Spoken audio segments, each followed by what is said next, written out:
Boa noite a todos, os amigos da Casa do Centro Espírita Confraternização de Jequié. É uma alegria poder participar desse encontro com vocês, daqui de Vitória da Conquista.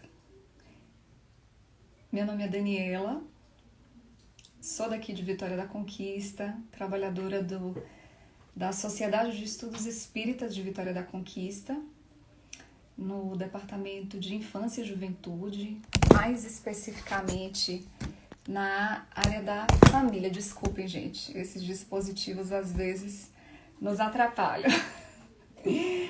E é uma honra, uma alegria poder participar e colaborar com o Centro Espírita Confraternização, que foi o primeiro centro espírita que me acolheu quando eu estive em Jequié fazendo minha graduação, e por ele eu tive a oportunidade de contactar com pessoas muito carinhosas, muito receptivas, muito amorosas, que tornaram a minha passagem por Jequié mais alegre, mais fortalecida.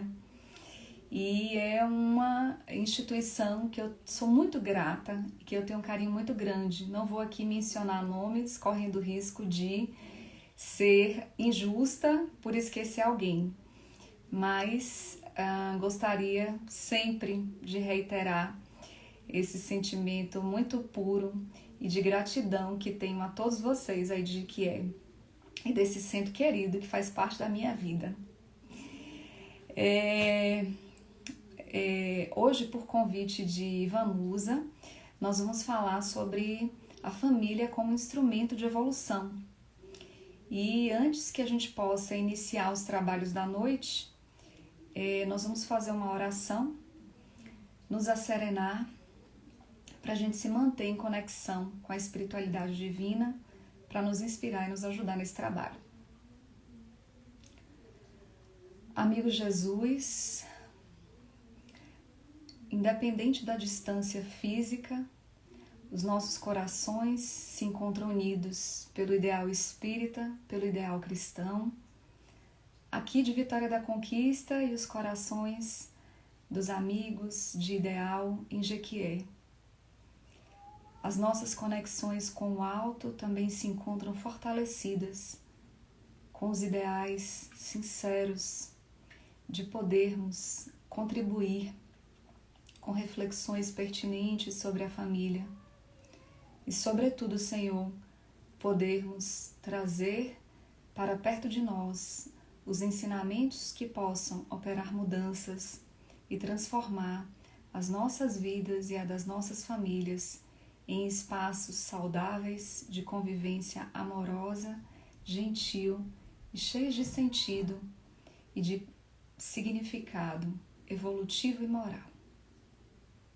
Que o Senhor nos abençoe, que o Senhor nos fortaleça e seja conosco hoje e sempre.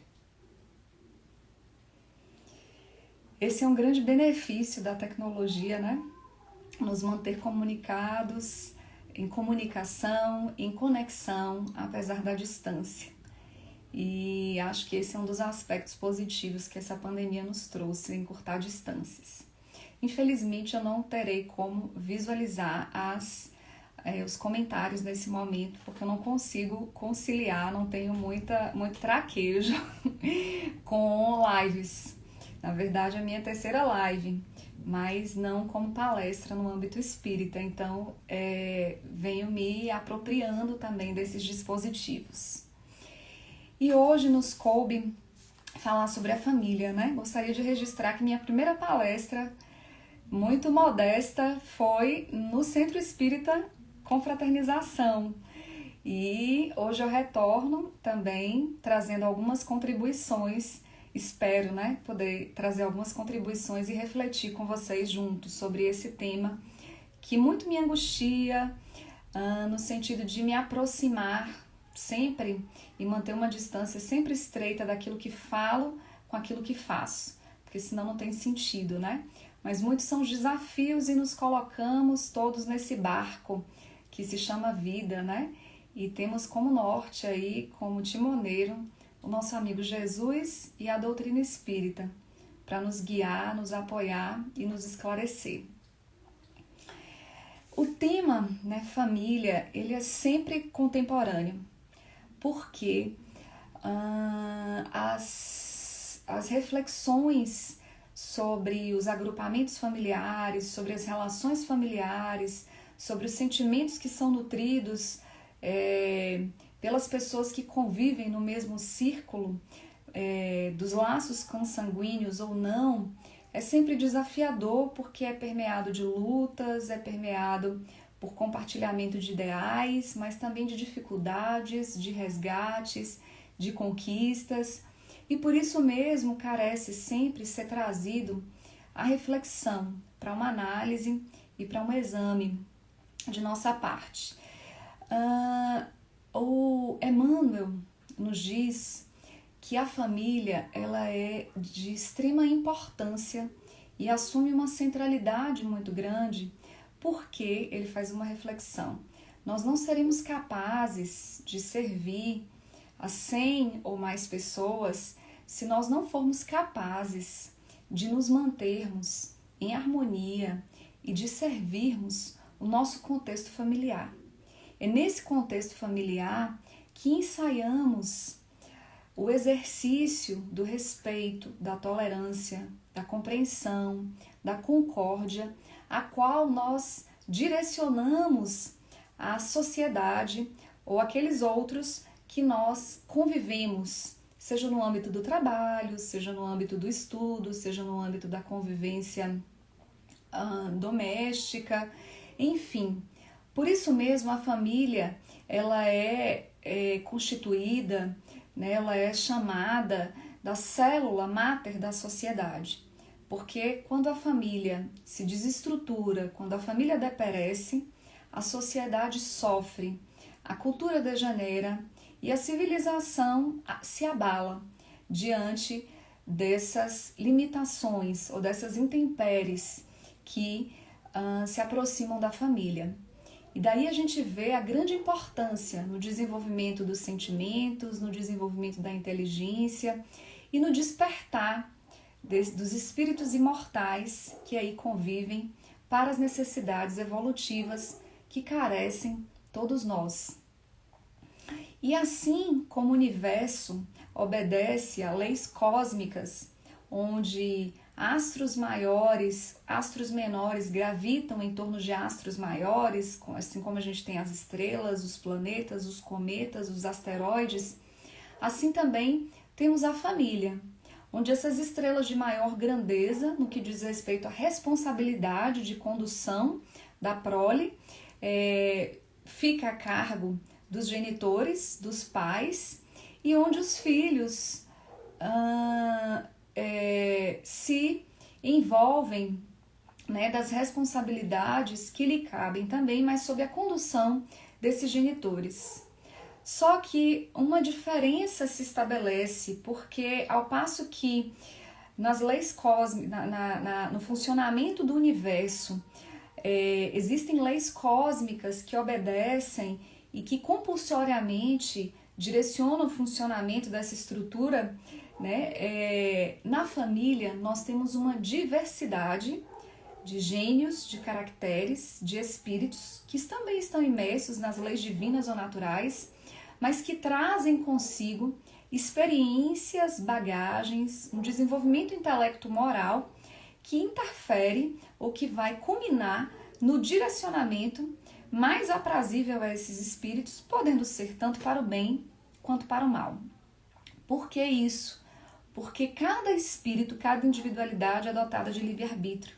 E esse livre-arbítrio nem sempre no seio familiar é utilizado da forma mais saudável, espiritualizada, para a condução dos membros que congregam essa família para o desenvolvimento pleno de suas faculdades enquanto seres imortais. Não digo eminentemente o desenvolvimento pleno dos seres humanos, do ponto de vista terreno e do ponto de vista social.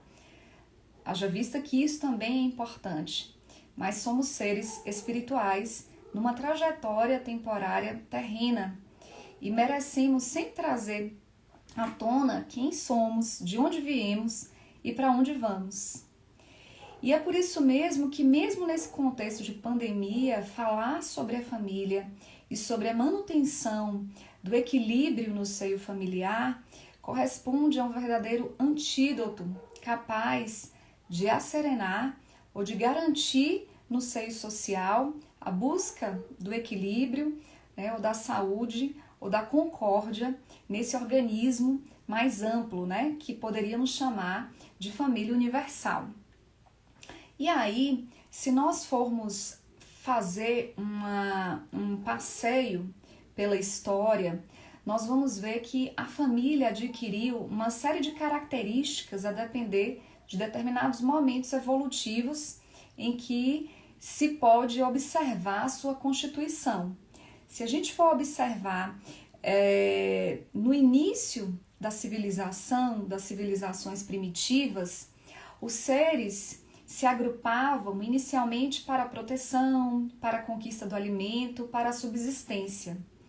Com o desenvolvimento um pouco mais lapidado da necessidade de proteger indefesos, proteger aqueles que eram obedientes aos interesses, né, do mais forte, e até mesmo alguns ensaios de afetividade começavam a constituir aí um modelo rudimentar de união de seres e de união, né, de pessoas que constituiriam uma família mais à frente.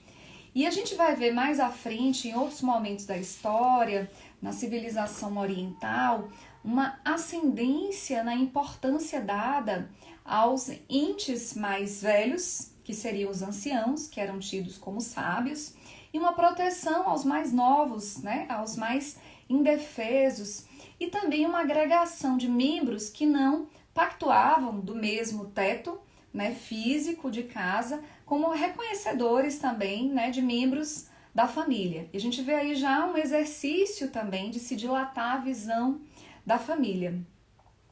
Avançando um pouco para a Grécia Antiga, nós vamos ver duas constituições de cidades, de movimentos, diríamos assim, encabeçados pelos espartanos e pelos atenienses, em que existia uma ascensão patriarcal, onde o homem era o elemento mais importante da constituição familiar, mas em Esparta a gente percebia uma formação belicosa, uma formação para a guerra, né, dos membros familiares, sobretudo do sexo masculino, e a mãe exercia uma influência grande em preparar esse jovem do sexo masculino, seu filho, para o desenvolvimento de habilidades físicas, de habilidades de guerra mesmo, enquanto as mulheres, a filha mulher, tinha um papel mais secundário no contexto de se envolver com os afazeres domésticos. Em Atenas, embora houvesse uma influência maior filosófica, artística e uma maior democracia na vida ateniense, esses elementos não foram capazes de manter uma estrutura familiar mais coesa.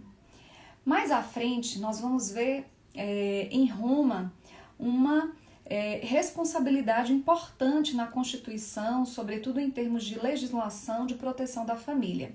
Inicialmente para algumas classes mais reconhecidas socialmente, como os patrícios, e depois uma extensão para os demais membros de outras categorias constituintes da sociedade romana.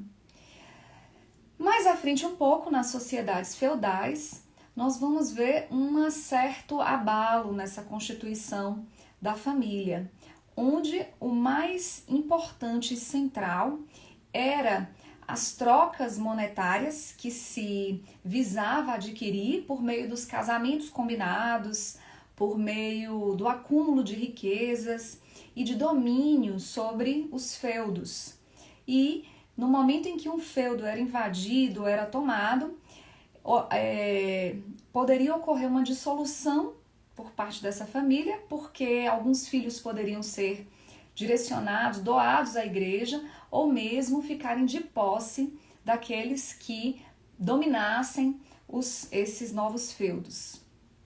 Mais à frente, a gente vai ver na época do Iluminismo que os grandes enciclopedistas na defesa dos direitos humanos vão garantir também novos ares para a conformação da família, à luz do direito, à luz do respeito e fazendo uma alusão à constituição da felicidade e também da própria harmonia familiar.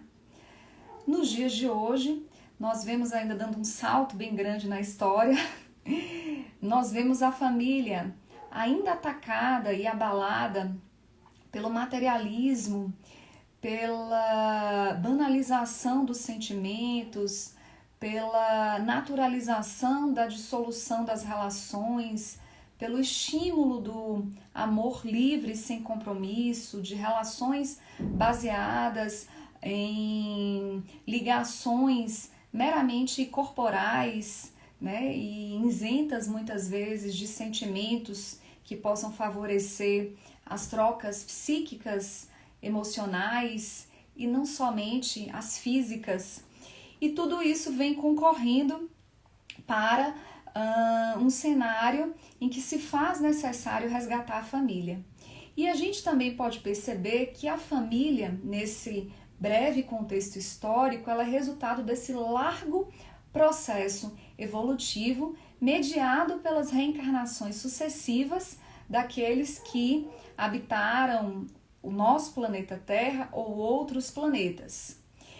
E a família, na visão espírita, que características, além desses elementos que citamos, poderíamos destacar? Eu vou sempre recorrer a uns suportes para me lembrar de alguns apontamentos. Na visão espírita, a família representa um grande laboratório de aprendizagem, de lapidação, de tendências, de comportamentos, de respeito. É o grande exercício que fazemos para a extensão do amor à nossa família universal. Eu costumo brincar com meus filhos, quando eles estão se desentendendo, eu falo o seguinte, Gabi, Mateus, se aqui dentro de casa a gente não conseguir estabelecer o respeito de uns para com os outros, buscar entender, lá fora a gente não vai conseguir fazer isso. Com fulano, com beltrano, com cicrano, com amigo, com parente. Então, o grande laboratório, o grande exercício da gente se tornar cidadãos de bem, cidadãos do universo, é a gente começar a ocupar bem esse espaço e essa oportunidade evolutiva que nos cabe no contexto da nossa família nuclear, para assim a gente conseguir estender essas virtudes aqui alcançadas e desenvolvidas às outras pessoas que se aproximam de nós. E o André Luiz nos traz uma citação muito interessante contida no livro Nosso Lar, de que o lar não se configura apenas como uma residência de corpos, mas é um santuário de almas. Então, o lar ou a casa, ela é feita de argamassa, de tijolos, né? E a gente ocupa com móveis, com bens. Mas o lar é o celeiro fraterno, onde almas se reencontram com objetivos de resgate, de reencontro, de união, de superação e de sublimação. Então, para nós, na visão espírita, a família constitui um poderoso e importante mecanismo de evolução. E a gente vai entender como é que se opera esse mecanismo de evolução. Lá no Livro dos Espíritos, na questão 766, a gente vai encontrar que a lei de sociedade é uma lei, antes disso, né, dessa questão, o próprio título do capítulo, que a lei de sociedade é uma lei divina ou natural. E que todos os seres humanos são seres gregários. O que significa isso? São seres de relação, são seres que foram feitos para conviver em sociedade. Ou seja, com exceção de determinados espíritos que vêm com características específicas para o isolamento, de modo geral, todos nós somos seres gregários. Somos seres que precisamos do contato com o outro, que precisamos da convivência. E a gente encontra lá na pergunta 774 uma questão que nos toca profundamente. Kardec pergunta aos espíritos o que resultaria do relaxamento dos laços de família. E os espíritos vão nos responder que resultaria numa recrudescência do egoísmo. Ora, se para nós a família é uma escola, um laboratório, os pais são os primeiros educadores, os filhos são os primeiros educandos, é um momento de reencontro e de trocas, a gente entende que essa lei divino-natural é uma lei que compele não só a convivência com outros seres, mas a convivência estreita, inicialmente com um núcleo restrito, que é o núcleo da família, que é o conjunto da família nuclear, aqueles membros que são mais próximos e que tende a se estender para além da consanguinidade e para além da materialidade, para outras dimensões e para outros seres que não se vinculam necessariamente pelos laços de sangue.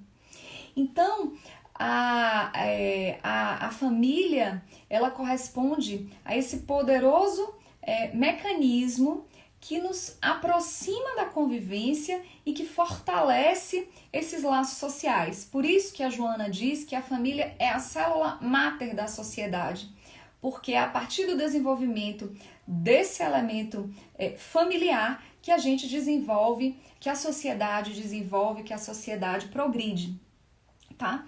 E um outro elemento que a gente precisa destacar é que é um princípio da doutrina espírita, né, que é a reencarnação. Em que consiste, qual a finalidade da reencarnação? A reencarnação ela existe para nos fazer progredir, evoluir. E o Livro dos Espíritos diz na pergunta 132 que para alguns é uma expiação e para outros se configura como uma missão. Então, ora, se eu preciso conviver com o outro, me relacionar com o outro, isso é da natureza, uma lei divina ou natural, e se meu objetivo é evolução, veja que por meio das reencarnações sucessivas, a gente se une em grupamentos familiares para desenvolver esse elemento evolutivo, o qual todos nós estamos fadados. Hoje, espíritos ainda imperfeitos, ocupando um lugar de vida em um mundo de provas e expiações que caminha para um mundo de regeneração, onde haverá, sobretudo, mudanças dos elementos ou dos seres que aqui habitam. E não somente mudanças geográficas, físicas, operadas no nosso planeta Terra. Embora as duas coisas aconteçam, mas o que determina a mudança, desculpem, gente, de um planeta é a mudança dos seres que aí habitam.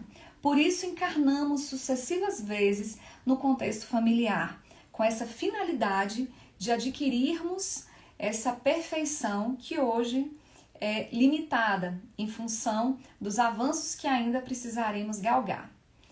E neste momento, gente, eu peço a licença para vocês para narrar uma história que está lá contida no livro Missionários da Luz, um livro que é de psicografia do Chico Xavier e de autoria do André Luiz. É um livro que eu tenho um carinho muito grande, que eu sempre o leio, e a gente vai narrar uma história que está contida lá nos capítulos 12 e 13. O livro ele é recheado de uma série de experiências, de outros personagens, e nesses 2 capítulos eles focam em uma história que nós vamos narrar agora, que vai ser ilustrativa para a gente analisar a família, tá? Como que a família se conforma do ponto de vista espiritual, que relações pretéritas determinam ou influenciam nas relações atuais e o que se espera para o porvir da família. Certamente não narrarei com a riqueza de detalhes que o livro traz, portanto, eu faço um convite a vocês que busquem um livro que, inclusive, se encontra em PDF em vários sites da internet. Como eu disse, essa história está contida no livro 13 e 14. E antes que a gente possa falar sobre ela, é importante a gente conhecer um pouco os personagens. Nessa história, nós teremos o Alexandre, que é uma entidade veneranda que está na condição de mentor do André Luiz, nesse livro Missionários da Luz. Nós vamos encontrar o próprio André Luiz, vamos encontrar uma outra entidade que é o Herculano, que é essa entidade, esse espírito que está fazendo um processo, vai recorrer ao Alexandre no processo intercessório para a reencarnação de um espírito no seio familiar. E ainda nós temos 3 personagens principais dessa história, que é o Adelino, a Raquel e o Segismundo. Adelino e Raquel, no ano de 1945, que foi a psicografia do livro, eles já se encontravam encarnados e consorciados por meio do matrimônio. Então eram marido e mulher já há 4 anos. Então veja que em 1941 eles se casaram. E Adelino assumira, antes da sua reencarnação com Raquel, no plano espiritual, a responsabilidade de constituir uma família com Raquel e de abrigar 2 espíritos como filho. Eles já tinham 4 anos de casado e já tinham um filho, que era o Pedro, de cerca de mais ou menos 3 anos, era uma criança pequena. E o Adelino se via numa resistência muito grande em aceitar a reencarnação desse segundo filho. Embora no plano espiritual houvesse feito todo um planejamento para aceitá-lo, quando ele se via no desdobramento do corpo por ocasião do sono, ele tinha pesadelos terríveis com Segismundo. Ele imaginava, ele via-se se aproximando dele o Segismundo e que esse mendigo, na condição de mendigo, lhe estendia a mão, e quando ele lhe estendia a mão, ele tinha a impressão de que ele ia ser apunhalado e que ele iria traí-lo. E ele acordava ou lutava para acordar naquela sofreguidão, na tentativa de despertar daquele pesadelo, e passava os dias, né, com aquele sentimento angustiado, pesado, sem conseguir se libertar e tendo sonhos consecutivos com esse espírito. E aí, para intervir nesse processo reencarnatório, existe uma outra entidade que nós falamos aqui, que é o Herculano, que buscava mediar essa relação do Segismundo com o Adelino, mas sem obter êxito. É neste momento que o Herculano procura o Alexandre, essa entidade veneranda, mentor de André Luiz no livro Missionários da Luz, para que o Alexandre pudesse interceder. Alexandre, na sua última reencarnação na crosta, ele havia sido amigo de Raquel e de Adelino. E por conquistar vastos recursos espirituais no campo do sentimento e da própria evolução espiritual, ele foi então solicitado para desempenhar essa atividade intercessória. Alexandre, obviamente, aquece, aceita o pedido e combina com o André Luiz que no dia seguinte iria à residência de Adelino e Raquel para promover a aproximação. Mas antes que isso aconteça, é importante a gente entender o que se desdobra no plano espiritual. O Alexandre narra para o André Luiz que em tempos remotos, Adelino havia se enamorado pela Raquel e estavam, né, nesse relacionamento amoroso. Segismundo, numa espécie de competição, seduzir a Raquel e conseguira, né, convencê-la aos seus encantos, né, e ficar com ele, e ainda conclui uma atitude de tomar Raquel do Adelino e comete um homicídio com Adelino, ou seja, mata, assassina Adelino. E aí Alexandre trata que o caso em questão é um caso complexo e que, embora o Adelino tenha sonhos em forma de pesadelo e não se recobre do passado em função do esquecimento que temos providencial, das mazelas que cultivamos, dos dissabores que nutrimos em encarnações anteriores, mas ele guarda na reminiscência mais íntima do seu espírito a sensação dolorosa do amigo que o feriu, que o matou e o que tomou a sua companheira. E após essa encarnação, né, o Adelino morreu assassinado, a Raquel morreu um tempo depois, o Segismundo também, e passaram longos períodos no plano espiritual, nas zonas umbralinas, em condições periclitantes, em condições difíceis e carregando muito ódio e muito sentimento ruim entre eles. Então veja que esse drama de Adelino, de Raquel e de Segismundo é um drama que traz à tona para o contexto familiar a necessidade de amor, a necessidade do perdão, a necessidade do entendimento. E aí, antes que a gente possa, quem não leu o livro deve estar curioso, mas eu só estou dando spoiler do capítulo 12 e 13, vai ficar curioso um pouquinho antes da gente falar sobre o desdobrar dessa situação, para a gente fazer uma pequena análise, né, nesse contexto sobre as características dessa família, à luz de alguns ensinamentos que a doutrina espírita traz para a gente. O Espiritismo, no Evangelho segundo o Espiritismo, lá no capítulo 14, que trata do parentesco corporal e do parentesco espiritual, vai nos dizer que existe 2 tipos de família. As famílias que são unidas pelos laços espirituais e a família que são unidas pelos laços corporais.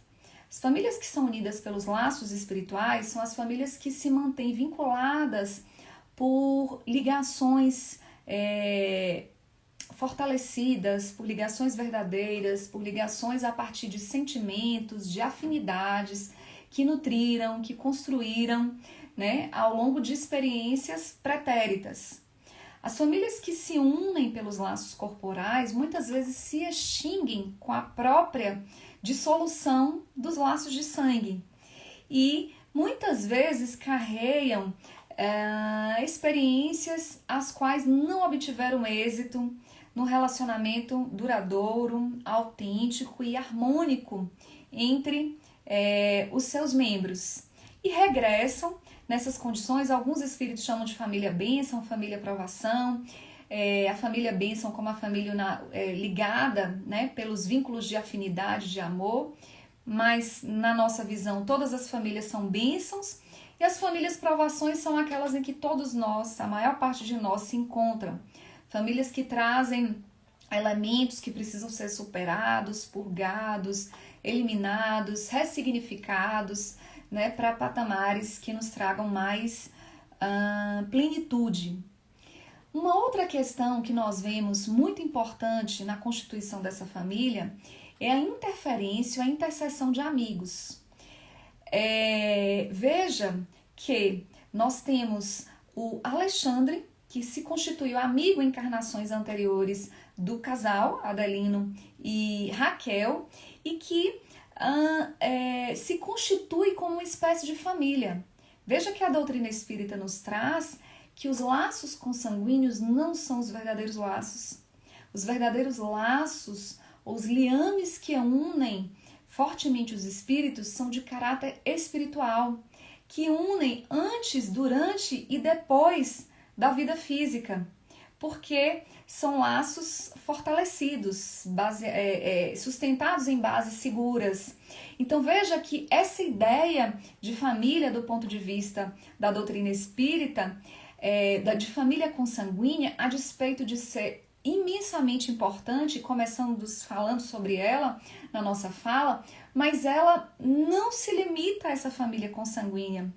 Nós temos um rol de espíritos que integram a nossa família espiritual, que nem sempre estão encarnados conosco na atual existência e que se encontram velando, intercedendo na condição de amigos, de próximos de nós, né, e que se constituem nossa família também. E o Alexandre, nesse quesito, se constituiu parte dessa família espiritual e por meio dele houve essa intercessão para o convencimento de Adelino a respeito da reencarnação de Segismundo como seu filho.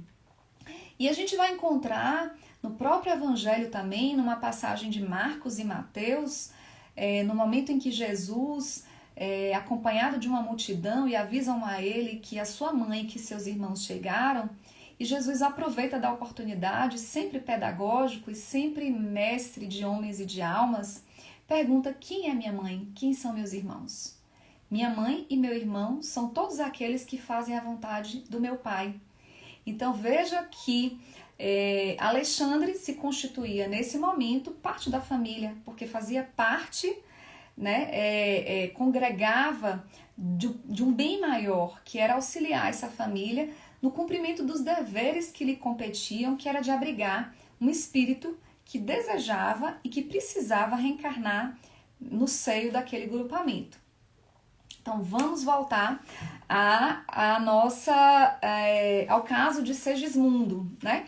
Então nós vimos características bem importantes em relação à vida de Segismundo, a necessidade do retorno do Segismundo.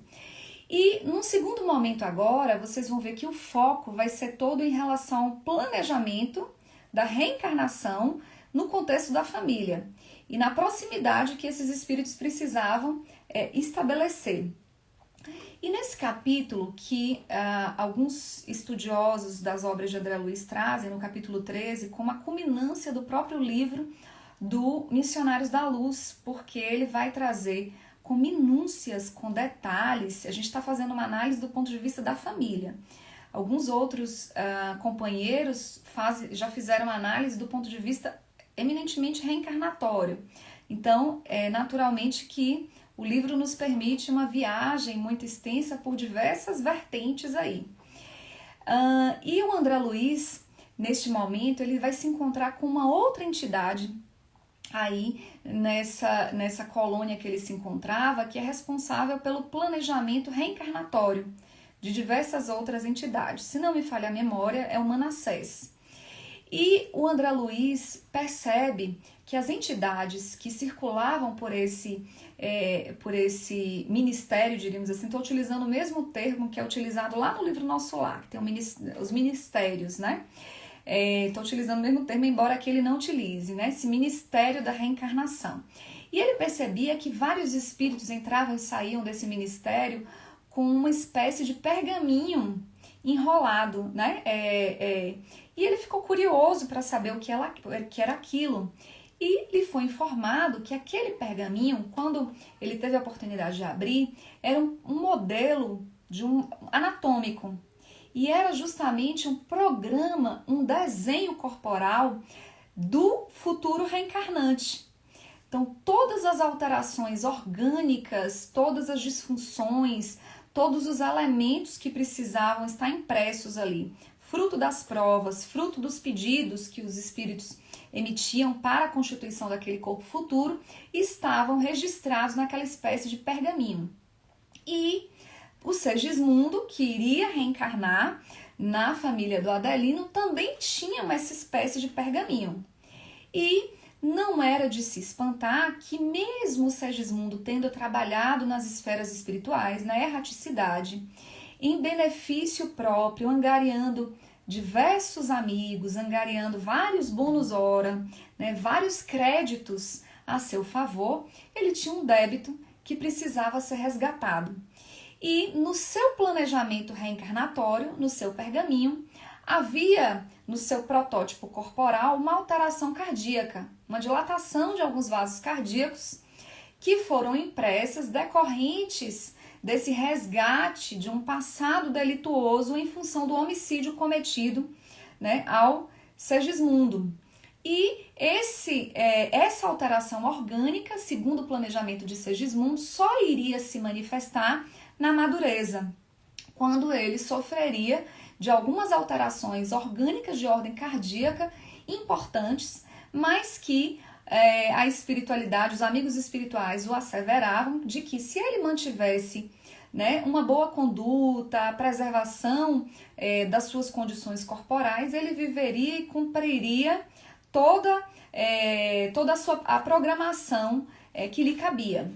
E nesse capítulo a gente vai encontrar elementos muito importantes, né? Esse cumprimento do nosso projeto reencarnatório faz com que os espíritos sejam denominados de completistas. Completista é aquele que cumpriu um programa reencarnatório. Naturalmente que nesse programa, sobretudo no seio familiar, nós temos algumas injunções gerais E temos muitas coisas que podemos mudar a cargo do direcionamento que damos no nosso livre-arbítrio, né? Tanto para um aspecto positivo quanto para um aspecto não tão bom. E o Manassés, explicando ao André Luiz, asseverou que muitas pessoas não conseguem completar nem 50%, nem 60%, nem 70% daquilo que organizaram na esfera espiritual para terem um bom desempenho no plano material. Então vejam que é de ordem muito delicada, muito importante esse planejamento individual e coletivo, porque quando a gente reencarna numa família, nós temos um planejamento que é individual e nós temos um planejamento junto àqueles que vamos partilhar a existência, né? Ninguém permanece o mesmo em contato com o outro, nós somos influenciados em alguma medida, seja pelos comportamentos, seja pelas vibrações, seja pelas experiências vividas juntas. Então a família, né, a influência que os membros de uma família exercem, elas são intensas, né? Elas são imensas. E quanto mais avançado se encontra o espírito, maiores possibilidades ele tem de interferir nesses pergaminhos. Além dos pergaminhos, o André Luiz viu nesse Ministério do Planejamento verdadeiros protótipos de forma física, né? Como se fosse um modelo mesmo. Se no pergaminho ele viu o desenho, no protótipo ele via a forma física. E ele via pulsando, ele via os vasos, ele via os órgãos, ele via os ossos, ele via os músculos.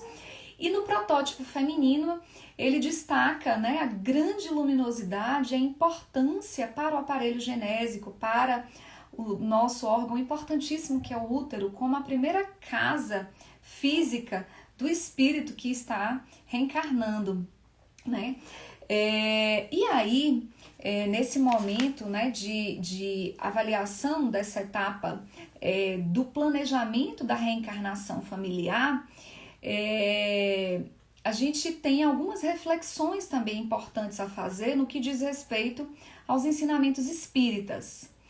Veja só, lá no Livro dos Espíritos, no capítulo que é destinado às parecências físicas e morais, na pergunta 207, a gente vai ver que Kardec pergunta aos espíritos se os pais transmitem aos filhos, além das parecências, das semelhanças físicas, também é espiritual.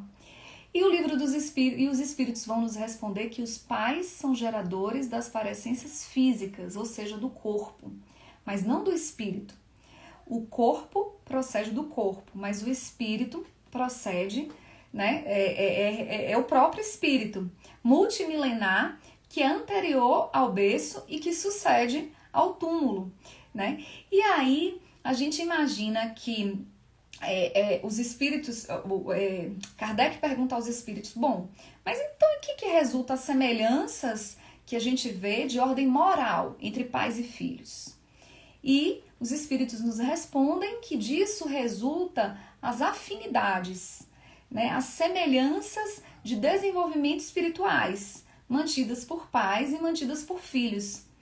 Daí porque vemos muitas vezes pais com pouco desenvolvimento em algum aspecto e filhos que são grandemente desenvolvidos nesse aspecto que é restrito ou que é rudimentar nos pais.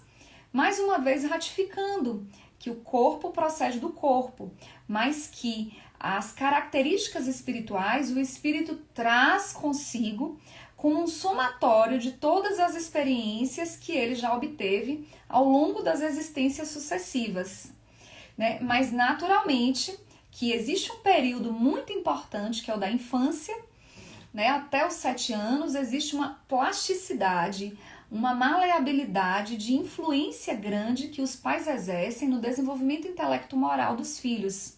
E não poderia ser diferente, né? Por isso que pais e mães, quando assumem essa missão da maternidade, eles vêm carreados de uma grande responsabilidade, que é esse despertamento de valores nobres, de valores justos, de valores bons, que vão conduzir, né, esses espíritos a uma vida, um caminhar pela vida de forma mais consciente e de forma mais engajado nos propósitos sinceros de se tornarem melhores, né?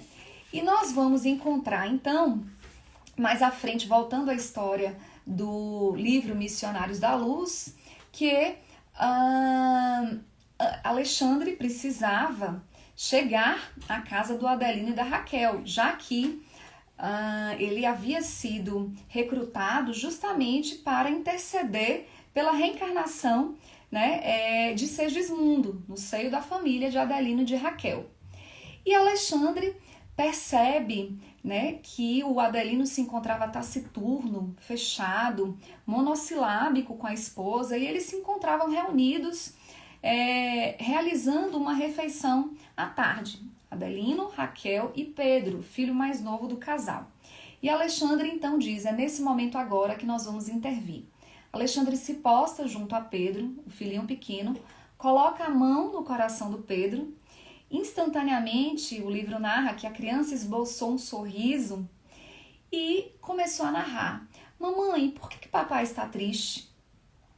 E a mãe diz, filho, são os negócios, né? Pode ser alguns problemas com os negócios. E o Pedro pergunta, mamãe, o que são negócios? E a mãe diz que são questões da vida cotidiana, que são atividades da vida. Ele diz, mamãe, papai fica feliz com as atividades da vida, com os negócios? E a mãe, sim, claro. E por que papai fica triste quando está com a nossa família? E nesse momento, o pai, que acompanhava cabisbaixo, levanta o olhar para o filho Pedro, sob a influência do Alexandre, né, o mentor do André Luiz, e a mãe então diz, filho, no trabalho o papai tem que se portar de uma forma a esconder algumas tristezas, algumas angústias, porque ele precisa desenvolver, né, as suas atividades. Mas aqui em casa, ele se mostra como é pra gente. Adelino acompanha a justificativa da esposa com o cuidado e o desvelo em explicar para o filho Pedro sobre a sua condição. E ele diz, Pedro, eu não estou triste. E neste momento, Pedro então diz, papai, você quer rezar comigo hoje de noite? E o pai diz, eu ando meio ocupado, com muito trabalho, mas eu vou fazer um esforço. Eu vou voltar assim, mais cedo, para a gente orar juntos. E Adelino então narra para a esposa o que estava o deixando angustiado. Os sonhos repetidos de um mendigo que vinha na iminência de desferir-lhe um golpe, retirar-lhe a vida e trair-lhe os sentimentos. E Raquel se assusta diante, né, das experiências que o esposo passava e que ele não havia confidenciado ainda. Mais tarde, como de prometido, o Adelino regressa à casa, participa da oração com a família, na verdade participa de um grande diálogo, e no momento em que iam dormir, o Pedro se lembra de que eles haviam combinado de fazer a oração.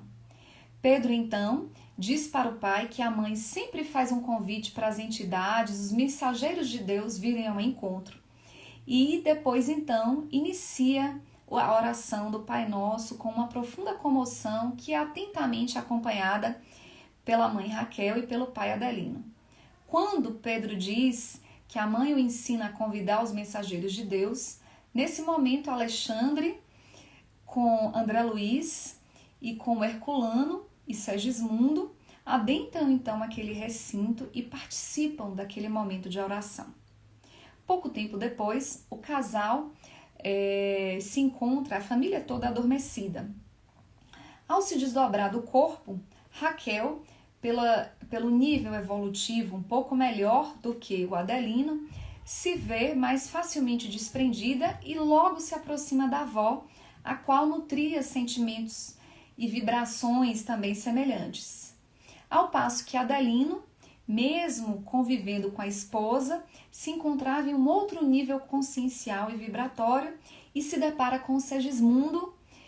E no momento em que ele se depara com Segismundo, Alexandre, prenunciando que poderia ocorrer algum desequilíbrio, também se faz visível para o Adelino, e Adelino então pede aquele emissário de luz de Deus que ele imaginava que estivesse ali por intercessão da oração do filho mais cedo, e diz que ele se encontra com muito medo e narra todos os fatos. Alexandre, então, longamente conversa com o Adelino e diz que ele aceitasse esse irmão e esse amigo por intercessão divina. Após um longo influxo de energias revitalizantes também sobre o Adelino então estende a mão para o Segismundo, os dois apertam a mão e Segismundo, extremamente comovido, pede perdão ao Adelino e diz que Deus possa pagar-lhe a bondade que ele está desenvolvendo no momento em recebê-lo. E após isso, beija-lhe as mãos, numa atitude também muito humilde e comovedora, segundo narra as cenas do livro, ao que o Adelino desfaz a impressão de que como pode um ser tão humilde e numa atitude tão comovente poder fazer-lhe mal. E neste momento, André Luiz narra que todas as densas formações energéticas no corpo perispiritual do Adelino, em função do ódio, do rancor que ele nutria durante vários anos pelo Segismundo, se desfez e pôde-se perceber a virtude e a grandeza também daquele espírito. Dias se passaram e esse casal entretece então uma relação afetiva sexual. As entidades venerandas se aproximam para favorecer a união do óvulo com o espermatozoide, a formação do novo ser, e a reencarnação se processa do ponto de vista espiritual com uma descrição muito rica de elementos que nos comovem, desde a redução da forma perispirítica do Segismundo a um bebê mesmo, a sua junção ao perispírito da Raquel e todo o preparo da espiritualidade para que nenhuma influência ruim, negativa, pudesse interferir no êxito daquele processo reencarnatório, então dissipado, né, daquele ambiente. E nesse momento final da história do Segismundo, do Adelino e da Raquel, nós também trazemos alguns elementos muito brevemente que merecem ser destacados. Primeiro, o Evangelho no Lar. Embora o livro não traga que a família se reuniu para o Evangelho no Lar, mas o momento da prece, o momento desses espíritos, no retratamento das suas angústias, das suas dificuldades, à luz de doces vibrações de entendimento, de compreensão e convocando a espiritualidade, né, para os auxiliarem, foi uma oportunidade, um gatilho divino providencial para que todo o compromisso estabelecido no plano espiritual e um resgate de muitas vidas de nutrição, de ódio, de desavença e de não perdão foram dissipadas. E a Joana de Ângeles diz no seu livro SOS Família que quando o lar se converte em santuário, o crime se esconde no museu. Então veja que quando o lar se afina nessa busca de compreensão e de ajustamento, quantos males a gente evita. Um outro elemento que a gente vê aí presente é a prece, a importância da prece. O Evangelho tem um capítulo que trata sobre a eficácia da prece. Embora muitas coisas estejam dentro de leis derrogáveis, né, de coisas que precisam acontecer, mas existe uma infinidade de outras situações e atividades que a prece pode sim mudar o curso das experiências terrenas no contexto familiar.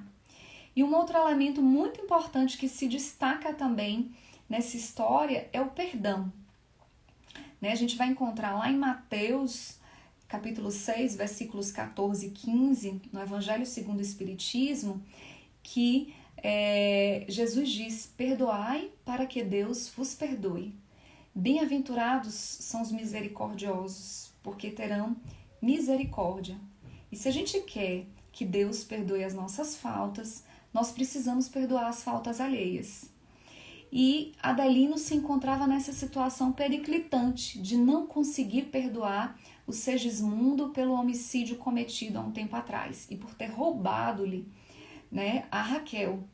Então veja que esse movimento de não perdoar fez com que ele se mantivesse na mesma faixa vibratória do Segismundo.